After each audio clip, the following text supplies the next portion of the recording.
금요일 우리나라 시장이 끝나고 나스닥의 상태가 변수가 될 수 있다고 말씀을 드렸는데 현실이 되어 버렸습니다. 저도 이렇게까지 최악의 상황으로 가지 말자라 생각을 하고 최근에 움직임이 괜찮은 종목들이 너무 많아서 주식을 보유하게 되었습니다. 원래 같으면 여기서 눈치를 바로 챌 수 있는 이런 심상치 않은 캔들을 확인하게 되면 절대 주식을 보유하지 않는 편인데 요즘에 하도 보유를 하지 않으면 계속 급등시키거나 결국에 올려버리니까 이번엔 실수를 한 것 같습니다. 제가 10년 동안 여러 가지 폭락장이 있었는데 이런 폭락장에서도 살아남으면서 수익을 얻을 수 있었던 비결 중 가장 중요한 것이 심상치 않은 캔들이 떴다 싶으면 그때부터 매매를 최대한 조심스럽게 하다 보니까 이렇게 살아남았었는데 이번에는 실수를 해서 다음엔 역시 이런 심상치 않은 캔들이 나온다면 무조건 걸러야겠습니다. 제가 평소에 매매하는 금액이 4,400, 7,700인데 지금 보유 중인 주식들 4,400보다 아래의 금액 뭐 2천만 원이나 3천만 원이긴 하지만 여러 종목을 다 합치면은 거의 2억 정도 되기 때문에 이번 급락 사태로 인해서 1,000만 원이 아무렇지 않게 증발될까봐 지금 주말 동안 떨리고 있습니다. 제가 보유한 종목들은 말씀을 드릴 수 없지만 최근 시장에서 3천억 거래대금이 나오거나 3천억에 근접했던 종목들 그리고 신고가를 찍었던 종목들이라 누구나 아는 종목일 겁니다. 그래서 그 종목들에 대해서는 분석을 하지 않고 보유하지 않은 몇 주 이내 한 번쯤은 시세가 나올 가능성이 있는 것에 대해서만 분석을 해보겠습니다. 자, 그 전에 한 번 더 설명을 드리지만 지금 나스닥에서 확인할 수 있는 것은 수년간 무적처럼 상승하던 나스닥이 평소와 다른 패턴이라는 겁니다. 무적이라도 불렸던 이 나스닥이 평소와 다르다는 것은 당연히 평소와 다른 하락이 기다리고 있다는 뜻이 될 수 있으므로 언제라도 최악의 상황에 대비를 해야 됩니다. 이때까지 끝까지 오르긴 했지만 여기서 다시 제자리로 완전 제자리는 아니겠지만 지난 크게 거래가 붙었던 초기에 여기까지 떨어진다 하더라도 할 말은 없습니다. 제가 나스닥을 예전에 분석을 했을 때 12,600까지 열려 있다고 설명을 드렸는데 실제로 여기까지 빠졌습니다. 만약에 여기서 최악의 상황으로 다시 빠지게 된다면 거의 11,000 초반까지 열려 있는 상태라 게다가 이런 폭락이 나온다 하더라도 언제라도 이유는 갖다 붙일 수 있고 이상하진 않기 때문에 지금은 무조건 최악의 상황에 대비를 할 수밖에 없습니다. 자, 월요일 시장이 시작되면 가장 먼저 해야 될 것은 월요일 시장에 과연 원웨이 하락장이 나올 것인가를 판단을 해야 됩니다.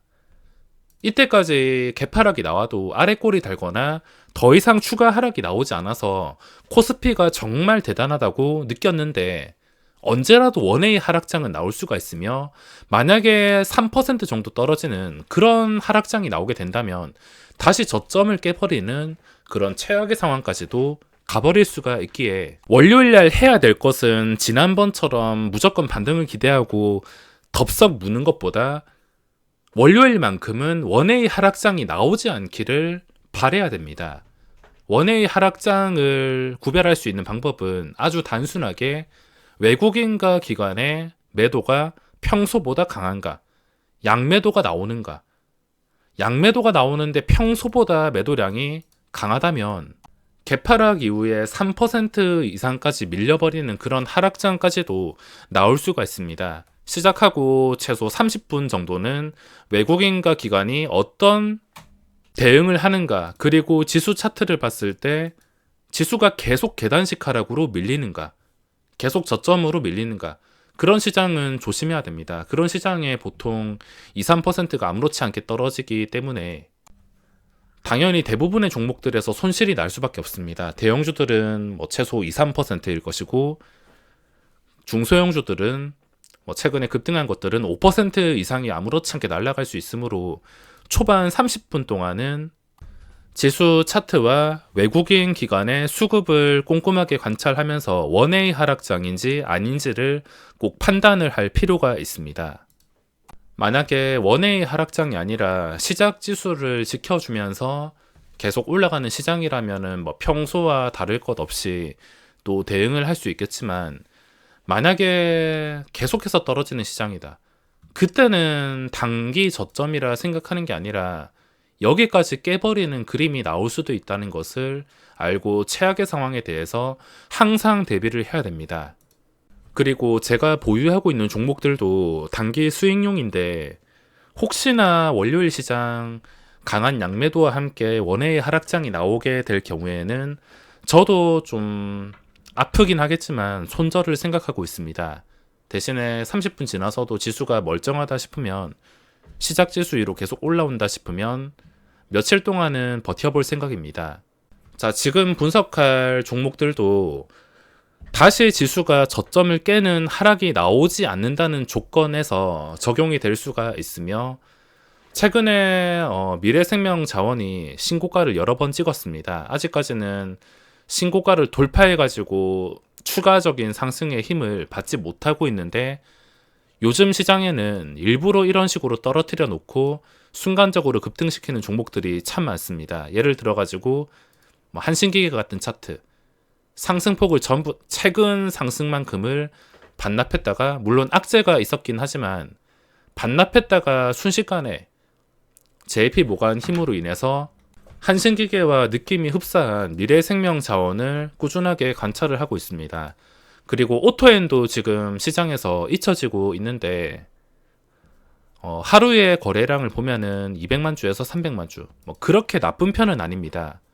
거래량이 완전히 끊기지는 않았으며, 최근에 매맞을 거 지금 다 맞고 더 이상 떨어지지 않겠다는 의지의 캔들을 보여주긴 했는데, 여기서 만약에 더 떨어지게 된다면 그 뒤에 고점과 거리가 너무 멀어지기 때문에 힘들어질 수가 있습니다. 지금은 언제라도 그 전에 기록들을 보면은 외국인들이 단타를 여러 번 쳤습니다.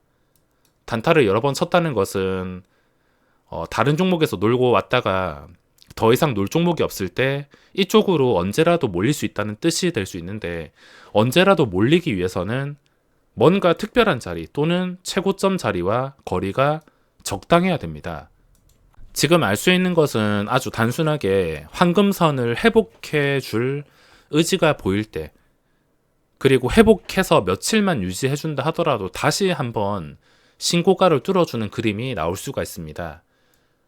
그리고 최근에 현대중공업이 시세가 나왔다가 무너지고 있는데, 중요한 자리는 13만 5천 원입니다. 혹시나 지수가 하락한다면 그 영향 때문에 한 번은 터치를 하지 않을까 싶은데, 일시적으로 13만 5천 원쯤에서 지지를 기대할 수가 있으며, 그 지지를 기대했다가도 도저히 답이 없어서 무너진다면은 뭐 황금선.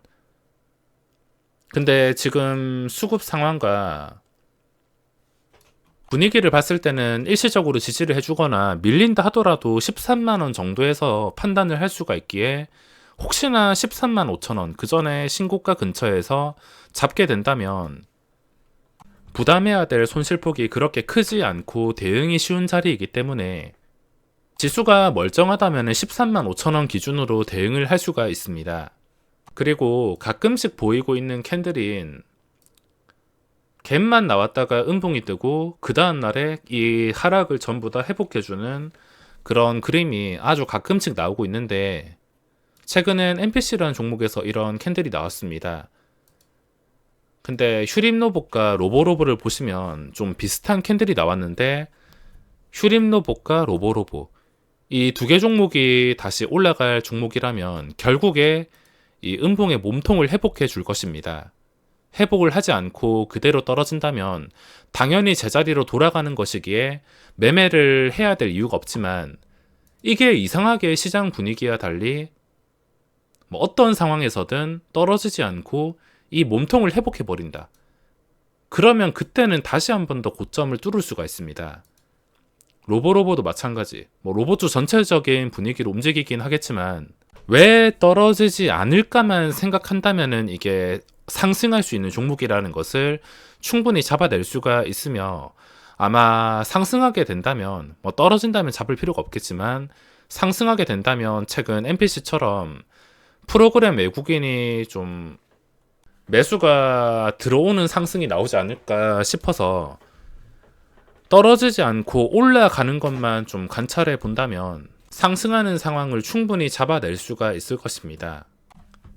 나스닥의 구역질 나오는 변동성이 작년 11월 말부터 시작된 다음에 현재까지 벌써 5개월째 이어지고 있습니다. 평소 같으면은 한 2, 3주 만에 하락을 다 회복해가지고 계속 올라오기 바빴는데, 지금은 5개월째 이 하락 추세가 이어지고 있습니다.